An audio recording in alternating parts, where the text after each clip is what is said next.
So you're with your family, friends, whatever. You're going camping, you're going to a cottage, you're going on vacation, what have you, right? And of course, generally when you do those type of activities, you tend to do them in much more open land places, right? Lots of land, maybe there's a lake, maybe there's a beach, something like this. So, you're heading to this cottage or wherever you're going with your family, your friends, or whatever it is, and you look up in the sky, right?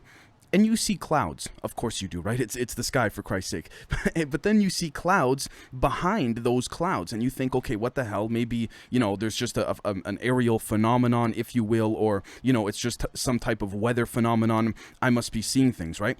And then you think you see something that looks like a grid behind those clouds. But then you say to yourself, okay, you know what? If I see something else like this, then I'm just gonna, I'm gonna tell my wife, I'm gonna tell, my boyfriend or my friends or whatever, and just see if they see it. But then all of a sudden that goes away. Your friend or your partner, what have you, turns the radio on and starts playing music from, a very popular singer, whatever, Taylor Swift, Eminem, just, someone that's very well known. They hear the artist that they think they're listening to, but you hear something else entirely. And so you say to that person, hey, do you hear what I'm hearing? This is not a Taylor Swift or an Eminem song or what have you. This is not a 21 Pilots song or what I'm hearing. This is messed up. What, do you hear this? And they say to you, no, I don't hear anything. What are you talking about? Right? Now, again, this has to do with the overall concept of this actual episode. So before I get into it, I just want to say we do have a Patreon, does help support the show.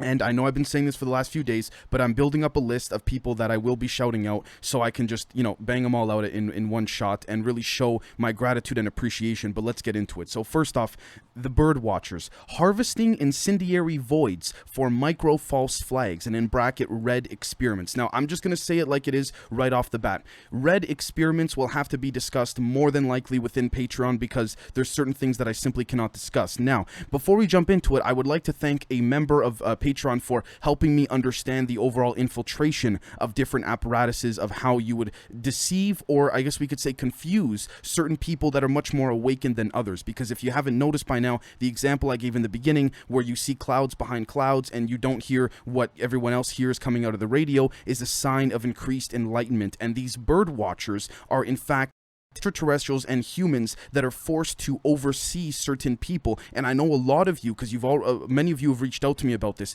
I know a lot of you have experienced this as well too, so I know I'm not the only one. Now, first off, let's take a look. Let's never forget how narratives are shaped. Step 1, get ahead of the narrative and shape it to your liking, okay? Step 2, reinforce the narrative across the news industry, beginning with the quote-unquote gold standard for news sources, all right? So, CNN, routers, fact-checking, things like this.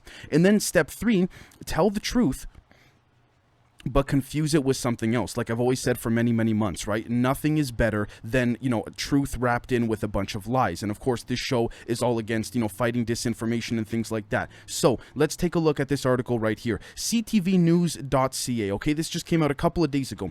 Hubble telescope data confirms existence of galaxies without dark matter. This is a very key component here, folks. Let's take a look.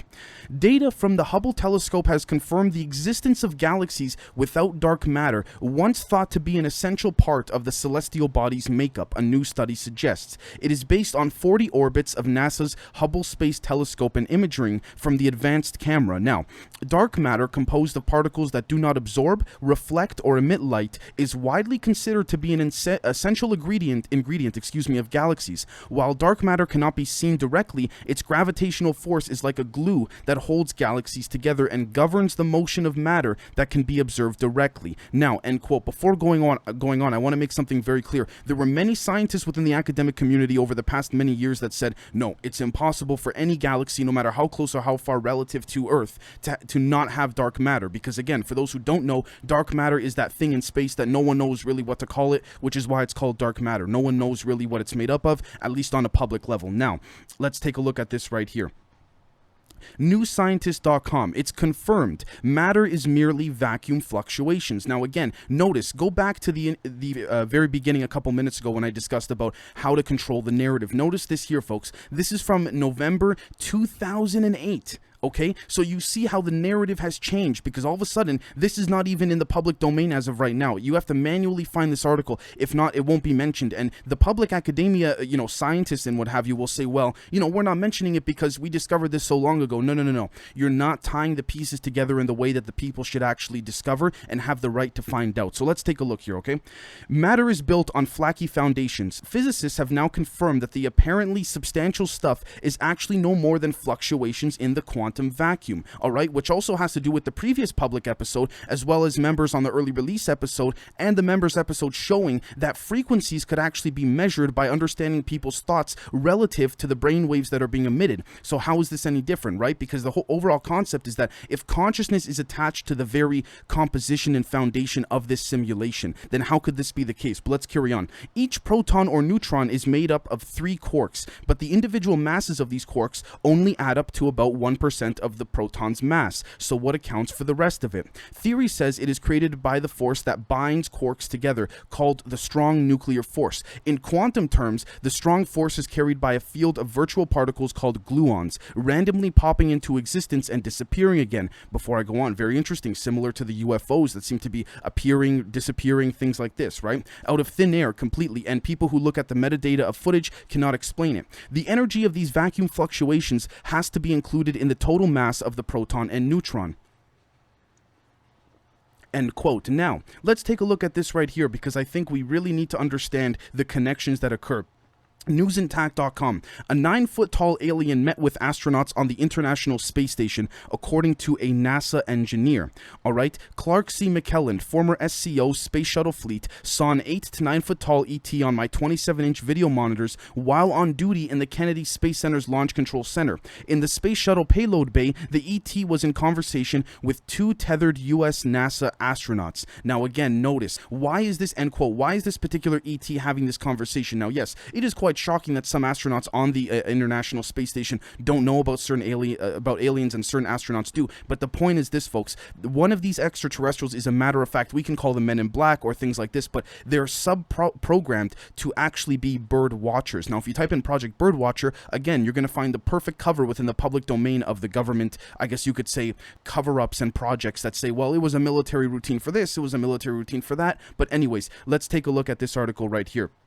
And this is where it's going to get very interesting. AncientCode.com. Here's the radio transmission of astronaut John Glenn after dozens of UFOs surrounded him in space. Now, this is what's interesting. I'm not going to read the transcript because, again, it's kind of boring, but you can listen to the audio if you check the links in the description on YouTube if you like. But what's interesting is that from this article, if you click on wanting to listen to the audio, look at what pops up. Server error 500. Oh, how coincidental. You could see there was clearly a purge of trying to remove this recording from the internet, but luckily enough, I found another website that was actually able to play this, and that is right here, MA6 Orbit 1, nicely categorized, and you could tell it's a little bit old, but very well done, and you can actually hear what the astronaut says.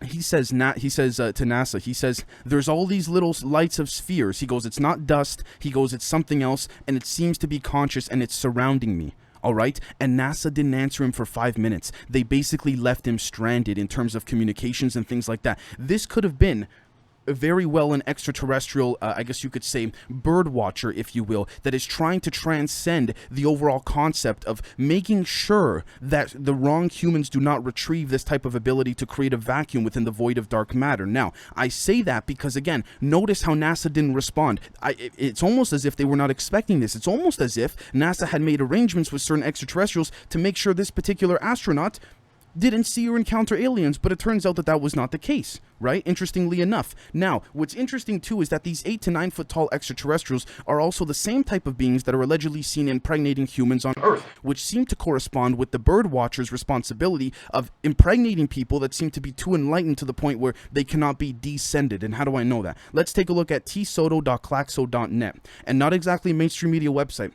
Consequently, if the intercourse in question has given birth to beings of monstrous proportions, we must see they're not the ordinary intercourse of men with women, but the operation of the incubi, who, owing to their nature, can very well be called sons of God or the divine. The opinion is that of the Platonist philosophers and of Francois George of Venice, and it is not in contradiction with that of Josephus the historian. and many others who allowed themselves to commit the sin of luxury with woman. Now, again, the sin of luxury with woman, that's, implying the sin of, mating with something that is non-human, if you will. But let's take a look. Indeed, as we shall show, there is nothing there but a single opinion under a double appearance. Again, notice something, end quote, before I go on, that concept of trying to control the narrative. It's the same thing, but there's a double appearance. It's a double-sided coin, sometimes even triple-sided, sometimes even more, right? That's what many are saying. Now, what have we here is a complete theory of contact between our race and another race, non-human, different in physical nature, but biologically compatible with us. Interesting, right? Angels, demons, fairies, creatures from heaven, hell, or Magonia, they inspire our strangest dreams, shape our destinies, steal our desires, but who are they? End quote. Now, this is written in 1969 by Jacques Vallée. So again, this is not like it's some random guy on the internet. Everyone, if you don't know who Jacques Vallée is, I highly suggest you look him up. Now, take a look at this here, folks. This is a direct action of the way in which bird watchers seem to impregnate humans, and the ones that do not know they were impregnated in an energetic sense, not necessarily in a physical but biological sense, actually experience the example of certain instances that I gave at the beginning, like with the radio, seeing clouds and things like that. How do I know this? Newsintact.com. Thousands of people received weird postcards with bizarre symbols, Roswell phone number, and the title, They're Coming. Now again, this could definitely be a prank. You see some of the images here of people receiving these things, but at the same time, look at how many people are saying they're receiving such things. Now again, could this be an intelligence operation? Very possible, but it could very much be an intelligence operation with the perception of an extraterrestrial twist on it, if you will, from the bird watchers. Now again, let's take a look over here. Some people feel the government is preparing us for alien disclosure, right? Now, if we take a look here, others believe that the governments are planning a false flag, a fake alien invasion to scare us and make us want to band together, all right? The global reset is a massive worldwide strategy, end quote. Now, you might be saying, okay, Dave, in the title, you discuss micro false flags. Again, in order to harness the void within the space-time continuum of where there is no dark matter, what you need is energy that comes from fear, which is unfortunate, which is why, again, I have to be careful saying this publicly, which we'll talk about on Patreon, but let's carry on. So, when, for example, you're at, there are miniature false flags, if you will, you're in you're tied up in traffic because there's some car accident, but you find out later on that the car accident was really a distraction for something else. When you find out that these things are occurring constantly over and over, and the way in which, the example I gave of you hearing something different through the radio compared to others that are in the car with you, that is exactly what they need for false flag energy to be harnessed in order to create this void within the deep underground military bases. Now, why are they creating this void? That becomes the next question.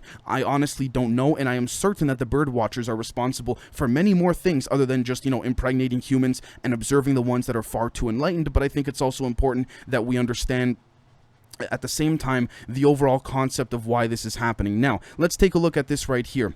thesun.co.uk. Man claims to have found the remains of a mermaid washed up on a Norfolk beach. A man claims to, Paul Jones posted a picture, a series of photographs taken on the Norfolk beach, which have been shared 15,000 times on social media in 2 days. Now, again, I would like all of you to let me know what you think in the comments with regards to this particular picture. It seems to have been completely legitimate. There's video of it. Again, it has not been validated by any institution, which just goes to show you the validity that may even be, implied even more, if you will. But again, what's interesting too is that if we take a look at infinityexplorers.com, former CIA pilot, there are millions of aliens living on the moon. John Lear reveals about aliens on the moon. Now, former CIA pilot John Lear gave an interview that has completely surprised the world. He has declared that a range of 250 million humanoid aliens that, according to him, are living on the moon, end quote. Now, I just kind of paraphrased that, but at the same time, he describes certain extraterrestrials that are exactly similar to that of some of these alleged mermaids washing up on shore. Now, at the same time, we can argue that the timing of certain films, such as Arrival, or also the film Underwater with Kristen Stewart, tends to generally show the form of dissemination and propagandizing that seems to occur here. Now, you might be saying, Dave, why would these mermaids be on the moon? Well, it seems like there is some type of subaquatic entrance on the moon, if you will, based on some footage that we'll be showing in the upcoming episodes on Patreon, where it's just regular people using very advanced digital telescopes of UFOs seeming to go in and out of bases, but also mermaid sort of humanoid type creatures, but the thing that gives it away about it being a mermaid is more so the bottom part of its torso relative to what you could see visually from the telescope shows that there seems to be some type of correspondence between these type of beings under the water of Earth, in addition to being on the moon as well too. And I think it has to do with certain things like this. TheHill.com, UN, sunken Sri Lanka ship caused significant damage to the planet. Interesting, isn't it? Now, I'm not trying to get into climate change and, being all about, we have to preserve the environment, but I think these beings are not happy when things like this happen. So I would dare to argue that these bird watchers are responsible for ensuring that humans like ourselves that are far more enlightened than many others, and I'm not trying to, judge or what have you, to each their own, everyone's on their own respective journey, but I also think at the same time, they are responsible for overseeing not just humans that occur in these cases when it comes to seeing things that, the masses generally don't, but also for facilitating certain things such as instances of these, I guess you could say, aquatic or underwater creatures having to head to the moon in order to negotiate some type of, I guess you could say, peace treaty, if you will. And it's interesting as well, too, that The Hill mentions that the UN has said this, but which UN? Because for those who have watched the Secret Space Program episodes, specifically on Patreon, you'll know what I'm talking about. The alleged real UN in Kazakhstan, or the front UN that can't even get investigators into China. You see what I'm saying here? You see the difference in the power leverage at the way in which things work? So I would like you folks to let me know what you think, because I think ultimately we're looking at a lot of different things here that seem to really be, I guess we could say, revealing, if you will, as to what's going on with regards to all the different moving parts. And we'll catch all of you very, very soon. Cheers.